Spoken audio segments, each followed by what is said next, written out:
plausibly change the trajectory of this year, certainly for me. Now I know why people keep sending me letters, and I'm going to tell you that I received this letter from a process server. Now, when you hear that you are getting a letter from a process server, you think one of two things in my world. You are being...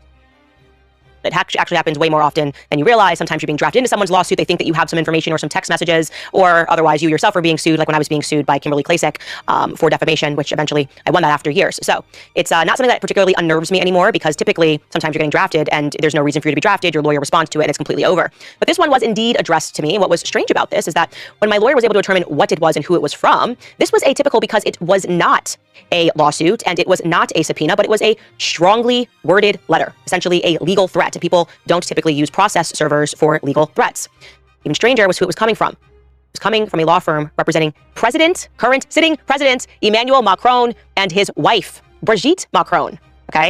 Like I said, this is insane. I don't think this has ever happened in the history of the world. Plausibly, you don't hear about a foreign leader currently sitting in power, sending around legal letters to people that are sitting in other countries, no matter what that person is saying. But it's going to get so much more crazier than that, okay? Because there were a lot of odd things about this letter. First and foremost, they strenuously requested that I not publicize it. They did not want me to publicize this letter all over it. This is not meant to be publicly disseminated. Okay, you have no legal right to tell somebody that they can't share a letter that they received. I'm sorry you sent it. I have a right to share it. And I'm going to tell you my suspicion about why it came across as they wanted to keep this rather hush-hush. But apart from asking me not to publicize it, they get into explaining to me how I am engaging in types of defamation. I'm going to show you this letter because the story behind it is even crazier, okay? So first and foremost, they are addressing statements, the bulk of this letter is addressing statements that I made last March. You're probably wondering in your head, why would they send this letter, which was addressed on December 3rd? That part is even crazier. But aside from telling me not to publicize it, they tell me right at the top that it's really none of my business whether or not Brigitte Macron is a man or a woman. Like, she doesn't have to answer that question. Here's what it said. I'm going to read you this verbatim.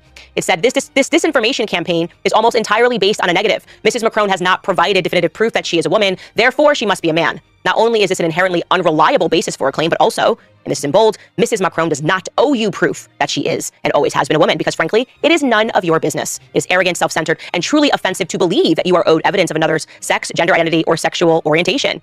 And additionally, it is defamatory to call someone a liar when they rightfully choose not to give in to your demands. Then it says, make no mistake, there is no shame in being LGBTQ+, but your accusations go beyond that. Okay, so right at the top there, again, what I've said to you that always struck me as odd about this story is this has been going on for approximately 10 years, okay?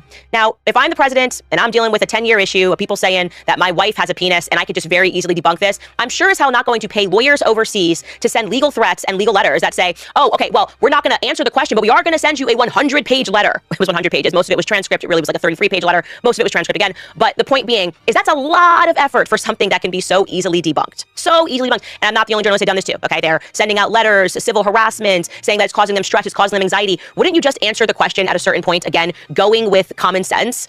But it gets even more interesting. They also write in this letter that what they believe to be defamatory, among other things, is really just the implication to the French people that they're fraudulent and that they lie. So let me read that piece of this to you as well, in this letter that I'm not supposed to publicize at all. These allegations are defamatory for multiple reasons. At the outset, it must be clear that there is nothing defamatory or reputationally damaging about being transgendered. But what is defamatory and highly damaging is attacking the integrity and the credibility of a president. I just have to chuckle at that in general because I'm just thinking about President Trump and all the attacks. Like, what's defamatory is attacking the idea that Biden lies or that President Trump lies. You're not allowed to question their integrity in France. Like, this is just such a European letter in the sense that, like, they have no idea what free speech actually means of a president and Mrs. Macron with this vicious rumor that they are lying and manipulating the French people. One you knew was false at the time of publication. Okay, obviously, I do not think this is false at all. I'm going to tell you even more why I insist that there is a lot to the story. But just writing that seems very strange to me.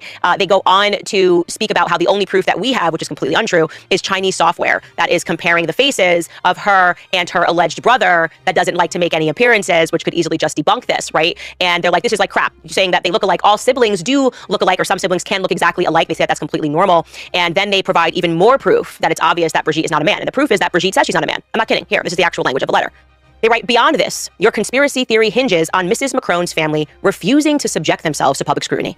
Okay, guys, so the reason that they're not answering this or responding to this is because they don't need to be publicly scrutinized. Like, why would a president and a first lady have to be publicly scrutinized? That just doesn't come with the territory when you live in a place like Europe and you don't have free speech. They can just hush you and sue you for speaking. Like I said, they are in for a rude awakening. This is America. And the next line really gets me because they say what should be enough evidence to disprove these falsehoods is that Mrs. Macron has denied them.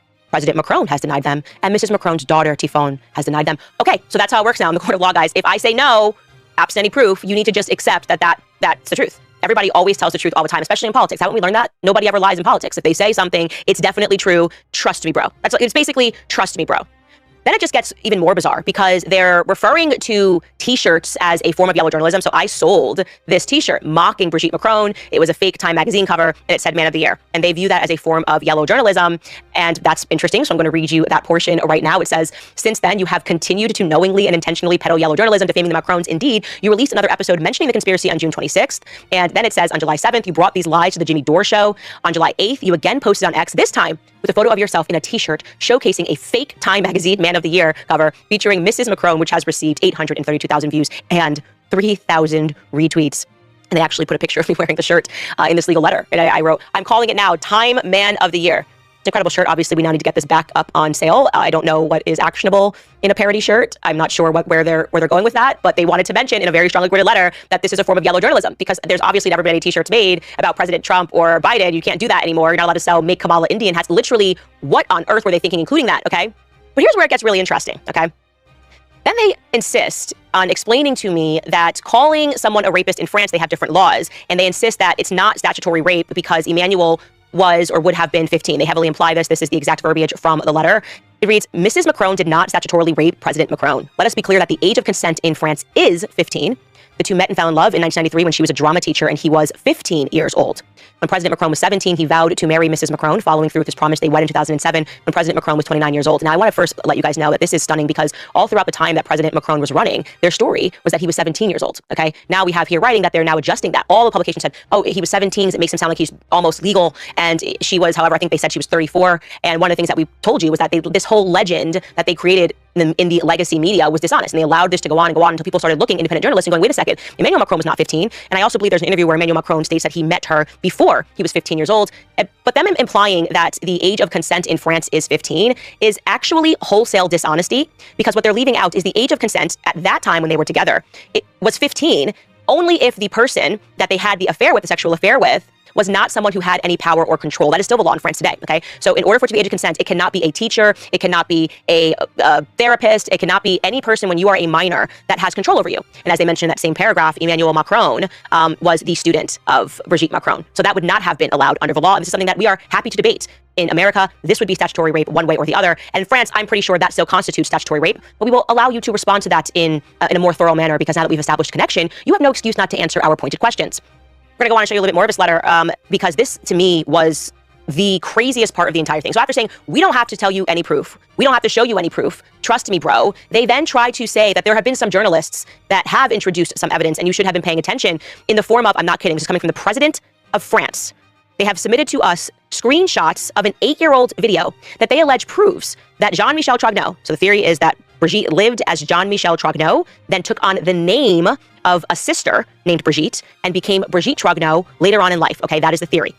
They are now saying that this journalist noticed that in the background of Emmanuel Macron's inauguration, the real Jean-Michel Trogneux was there. They sent us a YouTube link, I'm not kidding, of 2 different instances, and they claim that in the background, you see this little fat man? This is, I'm showing you, this is actually from a legal letter right here. They say that's Jean-Michel Trogneux. That's proof. Look, it's a still. They then sent us a YouTube link from the inauguration, and in the background, they're like, see, in the background, that's Jean-Michel Trogneux. We swear that's him. Hello, you are the alleged first lady, first man of France, and Emmanuel Macron, and you're telling me this is the evidence that you are supplying to journalists that this person exists? A link to a YouTube video that I'm going to show you right now. This is the link to the video. This is it, guys. This is proof. Dans ces instants, Was that not enough evidence for you to leave this entire theory alone? Like, they're not making a statement, but you should have caught in the background there. Here, we'll circle it for you. That's the real Jean-Michel Trogneux, that they just won't do a press conference with and allow people to know where this person works, where this person exists. You should just know that right there debunks everything, because this channel, Edition Speciale, captured that in the background, and they said a journalist said that that's definitely, some journalist said that that's definitely him. So we're ignoring all the journalists who are saying that's not, and we have a name for that person that's in the background. I'm not going to tell you that today, but that's it. They sent this via a huge law firm as proof that the real Jean-Michel Trogneux does exist. The lingering man in the background, a link on a YouTube video that's 8 years old. Shocking.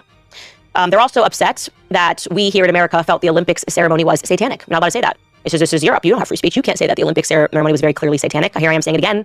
Wait till they find out that you don't get to tell a Christian what is and is not satanic because you are the president of France. You just don't get the right to do that. They wrote this in the letter. This is real. You pressed these lies harder after the Olympics opening ceremony in Paris. On July 29th, you released another episode titled, The Olympics Exposed Brigitte Macron. As you know, The 2024 Olympics opening ceremony was widely misinterpreted as a reenactment of a Last Supper, but it was intended to represent the feast of Dionysus. Nonetheless, you claimed that the satanic Olympic ceremony was really a ceremony to honor Brigitte Macron because she's transgendered. You posted on X that Brigitte is a transvestite and called it a demonic state. Now, this gets into